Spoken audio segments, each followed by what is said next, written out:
Kusoo dhawaad qaybtii shanaad ee taxanaheena waxaan arkaynaa tiriishadeena oo imaatay magaaladeeda waxaana la soo hadlayaa tooreen wuxuuna leeyahay magaalada ayaa imaaday waa is arki doonaa. Dhanka kale waxay asxaabta oo dhan iskugu imaanayaan arooska Qayaanfiin oo tooraan u soo sheegay bilowgii qaybteenii hore. Waxaan arkaynaa tooreen oo imaaday arooska wuxuuna u hambalyeeynaya Qayaanfiin sidoo kale tiriishadu waxay leedahay taagaas oo taagaani siinay maahan. Qayaanfiin iyo tiriishadiisu waxay ugu mahadcelinayaan kasoo qaybgalayaasha xafladooda. Dhanka kale waxaan arkaynaa tooreen wuxuu leeyahay maxaa ii salaami weysay tiriishadeena Sanji. Hadda waxay go'aansanaysaa inay xafladda iska tagto maadaama waqtigii xaweyska la gaaray. Banaanka markay u soo baxdo waxay arkaysaa tooreen kabacdi wuxuu dhahay soo bax walaalka ayaa furaha baabuurkiisa kasoo qaatay guriga ayaa ku geynay. Iyaduna waxay dhahaysaa inaan dib inta toos ma u baxaysaa mise wuxuu leeyahay waa u soo laabanaya dib ka soo laaban. Waxay dhahaysaa dib waa iska daa laakiin wuxuu dhahay habeen waaye waa inaan israacnaa. Wayna ka ogolaanaysaa midaas wuxuu weydiinaya bari diyaaradda waqtiga ku qoranta waxay dhahaysaa 2 saac ku qornay sidoo kale xataa 2 saac waaye oo dhaha. Kabacdi wuxuu istaajinaya meel lagu gado dukaan fruits wuxuuna soo strawberry. Kabacdi wuxuuna leeyahay isku badnaa waxa iga faa'iidaysanine waxaana la imaanaya guriga. Then wuxuuna gadoonsiinayaa hadiyad uu talagalay sanadka cusub. Wuxuuna leeyahay ma furaysid miyaa? Then way furaysaa waxayna arkaysaa silsilada ay jecleed wayna ugu mahadcelinaysaa midaas iyadii. Then way soo baxaysaa wuxuu leeyahay bari waxay is diyaari. Then gurigeeda ayay soo aadaysaa waxayna bilaabaysaa silsilada inay fiiriso waxayna isweydiinaysaa waxa ay ka turjumayso waxayna ogaanaysaa jacayl iyo taxaddar inay ka turjumayso. Waxaan imaanaya waalidiinteeda waxayna leeyihiin boorsooyinkaaga ma diyaarsatay. Waxayna waalidiinteed ku dhahaysaa bari iska nasta waxaa israaci rabnaan iyo duwaansho suuxii asaga soo marara. Waxaa ogaanaynaa haweenkaas le inuu tikid ka raadinayo uusan tikid haysanin waxaana uu helayaa tikid suuxii ah wuuna seexanayaa. Suuxii dambe markii la gaaro waxaan arkaynaa aliseydii inuu imaanayo tiriishada waxayna dhahaysaa maxaa xalay ma seexanin miyaa? Ugu dambeyn waxay imaanayaan madaarka waxaana meesha ku arkayaan wiil la isla dhigan jiraan tooreen dugsiga sare wuxuuna dhahaa Jian miyaa? Then wuxuu ogaanay inaysan ahayn wuxuu dhahay garaan qorkaas yaa kuu sheegay oo tooraan dhahay waxaa la gaaray diyaaradeeda waqtigeeda. Tiriishada waxay weydiinaysaa Jian niyatay wuxuuna dhahay waa haweenkii gabadhii qaaxida noo carqaladeynaysay laakiin gabar kale ayaa kugu arkay maalinkii ay imaanayay magaaladan ayay dhahaysaa waxaana ay imaanayaan. Ugu dambeyn kambaskeeda wayna macsalaameynaysaa. Saaxiibteena waxay weydiinaysaa inuu yahay garaashkeeda waxayna u sheegaysaa in sanadihii la soo dhaafay uusan wax jecel ah uusan sameyn inuu u sheegay laakiin waxay dhahaysaa xogo inuu iga helayo u maleynaya laakiinse maadaama hore ogaal wax yar caadi uu ii sameeyay xataa waxaan u maleynayaa wax kale. Tooraan wuxuu dhahayaa ma jiro saa qiyaasayo qof kale ee sheegaysa aniga ayaa eegaysa. Wuxuuna wacaa Qayaanfiin wuxuuna u sheegaya gabadhii inay ka heshay wuxuuna ugu hambalyeynaya midaas wuxuuna leeyahay busy ayaa iga dhamaa. Wuxuu wacayaa tiriishada wuxuuna weydiinayaa inay firaaqa leedahay wayna aqbalaysaa.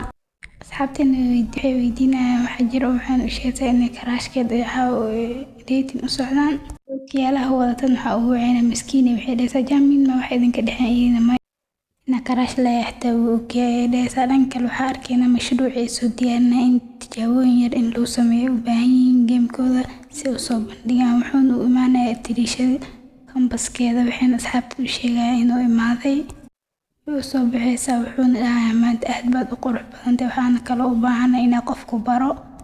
Waxaan si hoos iska leedahay qoftiisa miyuu ku baraa wuxuu ka ballan qaaday qof hadduu jecel oo yeeshto qofka ugu horeeya uu bari doono inuu iyada noqon doonto. Waxay imaanayaan maqaaxidii waxay arkaysaa gabadhii maalinkii madaarka wuxuuna leeyahay qoftan waxaa la lahaa Seoul waan producer-ka Dream of Joshua qofta iga sareysa. Iyaduna wuxuu bilaabaa inuu ka tago iyaduna waxay bilaabaysaa inay u amaato isaga waxayna dhahaysaa adiga wuu kaa sheekeyn jiray sanadihii la soo dhaafay wax shukaansi ama sameynin. Waxaa kaloo imaanaya meesha asxaabta ay isku shaqo wadaag yihiin wuxuuna u sheegay inay saaxiibtiisa tahay. Iyaduna waxay dhahaysaa meeshaan ma ka baxsanaynaa ayuu dhahay. Iyaduna waxay dhahaysaa ma awoodaan dan way isla soo baxayaan.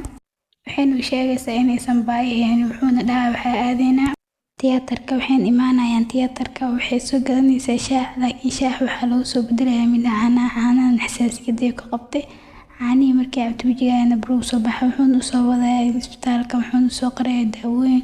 Waxaa kaloo ogaanaynaa inay ku soo heshiiyeen Siyol iyada inuu asaga waxyaabahaas u sheego iyo inay nin qabo.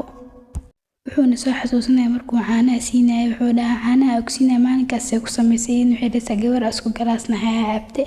Wuxuuna u soo wadayaa dhanka iyo kambaskeeda. Waxayna weydiinaysaa in Siyol waxaas oo ka codsaday in iyada loo sheego. Dhanka kale waxaa arkaynaa asxaabteeda, waxayna isweydiinayaan wixii dhici doono. Waxayna dhahaysaa lacala haddii aad wiil jeclaatid hore miyaad ugu sheegan lahayd. Antani waxay dhahaysaa aniga mooyaa waan la idoo socda, waxaan la weydiinayaa maskiina iyo waxay dhahaysaa anima ogi. Waxayna imaanaysaa ugu dambeyn kambaska, asxaabteena waxay weydiinayaan sida uu ahaa dheedka. Waxayna dhahaysaa akhtar ayuu ii ahaa.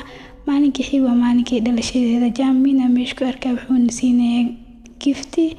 Wuxuu weydiinayaa wiilka ee ka heshay inuu sidiisa camal u qurux badan yahay. Waxay dhahaysaa waxaas intee ka keentay, wiilkaas hadduu iska daayay adna ha igu soo xasuusinin. Waxayna soo raacayaan si ay u soo daawadaan Shanimada maalinkii la soo dhaafay maadaama aysan soo daawanin. Waxayna imaanayaan Shanimada, waxayna isla daawanayaan filim. Kabacdi markay soo daawadaan waxay dhahaysaa, wuxuu dhahayaa soo bax gurigeyga ayaa aadayna. Iyadana waxay dhahaysaa daraasoo ima dhihin ha imaanin gurigeyga amar la'aan iyo goobteeda shaqadaba. Iyadana wuxuu u sheegayaa in maalinkaas Jiyun Min ay joogtay dhibaato ka samaysay, iyadana kala baqaaya. Waxayna imaanayaan guriga, wuxuu sameynayaa 2 toorto, mid asagaa sameynaya midna uu soo iibinaya si haddii mid ka heli mid kale u cunto. Wuxuuna ku dhahayaa Jian Min wuxuu rabaa inuu ku soo jiito, maxaa looga baahan yahay si uu ku soo jiitay. Iyadana waxay astaamay ee looga baahan yahay u sheegaysaa. Dhanka kale kambaskan asxaabteeda waxay u sameynayaan surprise xaflad ah. Waxaan arkaynaa maalinkii uu sameynayay dhalashada Trishadeena keega. Dhanka kale waxay furaysaa giftiga uu soo siiyay Atooreheena. Waxayna arkaysaa sawir asaga ku jiro. Waxayna dhahaysaa waxaan maxaa waaye. Wuxuu isku dayay wuxuuna ogaanayaa in si qalad uu sawirkaas iskaga soo qaaday. Waxayna dhahaysaa waa sii seexanaya. Waxayna ka bedelaysaa lambarka walaalo uu qornaa. Sidoo kale walaalkeed ayaa wuxuu soo diray gifti si uu u baashaash maadaama dhalashadeeda ay tahay. Waxayna u sheegaysaa inay jeclaatay sina wuxuu wiil inay jeclaatay jaamacadda dhameeyay. Sina wuxuu dhahay wiil hal maal iga weyn xataa ma kuu ogoli. Dhanka kale suuxii markii la gaaro asxaabteedii waxay arkayaan jijinta ugu jirto. Waxayna dhahaan aad bay u qurux badan tahay. Dhanka kale Atooraha wuxuu ka codsanayaa inay isku raacaan casho. Iyadana waxay dhahaysaa beri fursad maayo, beri kale fursad maayo.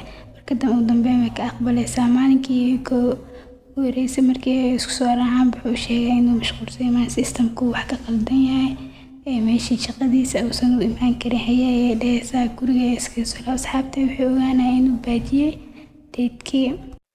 Atooraha iyo tiimkiisana waxay ku guuleysanayaan systemka inay hagaajiyaan. Waxaa soo wacay lambar. Haddana maalinkaas waxay balansanaayeen Trisha sidoo kale dheedka uu baajiyay. Asxaabteeda saamku u fiirsan kan jawiga ay ku soo bedelayeen. Waxaan arkaynaa isbitaalka isagoo jooga. Waxaana la abaabaa in qalliin si degdeg ah loogu sameeyo. Isna wuxuu dhahay wax kasta aniga xalina isbitaalka loo wareejin rabo la ii sheeg. Waxaa galaynaa xusuus. Waxaa ogaanaynaa maalin hooyadiis inay dhahaysa aabbaha wuxuu soo daahaysa u dabaaldegay aabbihiis ayay wacay. Laakiin waxaa isla filan guriga soo galay aabbihiis. Wuxuuna u sheegay in qof uu baabuur ku soo dhuftay uusan qof u sheegin. Iyagana waxay isku dayeen inay booliska wacaan. Intay boolisku waxay u sheegay waxaa meesha ka baxsanaya Atooraha aabbihiis. Sidaas ayuuna kooma ku galay. Insha Allah la socdo baartiga kale. Bye bye.